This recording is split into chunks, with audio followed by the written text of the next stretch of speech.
कर्जत शहरातील माजी उपनगराध्यक्ष अशोक ओसवाल यांचा वाढदिवस यंदा साध्यापणाने साजरा करण्यात आला। यावेळी जिल्हाध्यक्ष अविनाश कोळी तसंच जिल्ह्यातील इतर अनेक नेत्यांनी त्यांच्या निवासस्थानी भेट देत त्यांना वाढदिवसाच्या शुभेच्छा दिल्या। अशोक ओसवाल हे त्यांच्या साध्या आणि सरळ व्यक्तिमत्वामुळे कर्जत शहरात विशेष ओळखले जातात।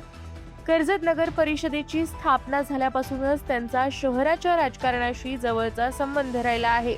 1999 साली झालेल्या पहिल्या नगर परिषद निवडणुकीत त्यांच्या पत्नी मीना ओसवाल यांनी विजय मिळवत पहिल्या नगरसेविका होण्याचा मान मिळवला होता। त्यानंतर सलग 25 वर्ष ओसवाल कुटुंबाला नगर परिषदेत प्रतिनिधित्व करण्याची संधी मिळाली। अशोक ओसवाल यांनी 2014 ते 2019 या कालावधीत विरोधी पक्षनेते म्हणून काम पाहिलं।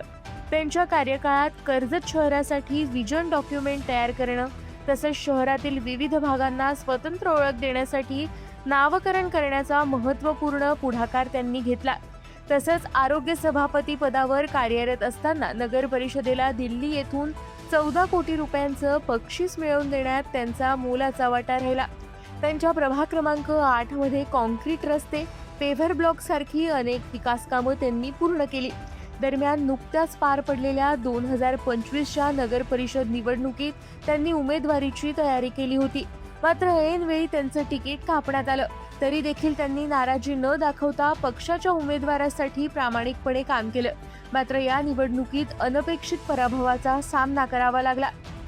अशोक ओसवाल यांच्या कार्यशैलीमुळे आणि साधेपणामुळे आजही त्यांना कर्जत शहरात मानाचं स्थान मिळत असून त्यांच्या वाढदिवसानिमित्त अनेकांनी त्यांच्या पुढील वाटचालीस शुभेच्छा दिल्या। आपल्या परिसरातील ताज्या बातम्या आणि घडामोडी सर्वात अगोदर पाहण्यासाठी कर्जत अपडेटला सबस्क्राईब करायला विसरू नका।